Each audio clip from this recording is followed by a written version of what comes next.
প্রথম দিন থেকেই মাজার এলাকায় অবস্থান করেন এবং সার্বিক বিষয়ে নজরদারি রাখেন। সেই ধারাবাহিকতায় সোমবার দিবাগত রাতেও তারা মাজারের মসজিদের সিঁড়িতে বসে কুরআন তেলাওয়াত ও গজল পরিবেশন করছিলেন। এ সময় ওরসে আসা মাথায় লাল কাপড় বাঁধা কিছু লোক তাদের উপর হামলা করে মারধর করতে শুরু করেন। হামলার শিকার মাদ্রাসার ছাত্র শিক্ষকরা এ সময় মসজিদের ভেতরে আশ্রয় নেন। হামলাকারীরা বাইরে অবস্থান নিয়ে তাদের হুমকি ধামকি দিতে থাকেন। এই সময় খবর পেয়ে জৈন্তাপুর উপজেলার হরিপুর এলাকার শতাধিক লোক লাঠি সোঁটা নিয়ে এসে মসজিদে আশ্রয় নেওয়া ছাত্র শিক্ষককে উদ্ধার করেন এবং ওরসপন্থীদের উপর চওড়াও হন। ওরসে আসা লোকজনের তাঁবুগুলো ভেঙে দেওয়া হয়।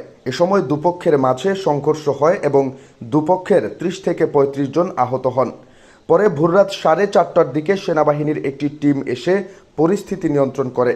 আলেম সমাজের কয়েকজন অভিযোগ করে বলেন, শুরুতে ঘটনাস্থলে পুলিশ থাকলেও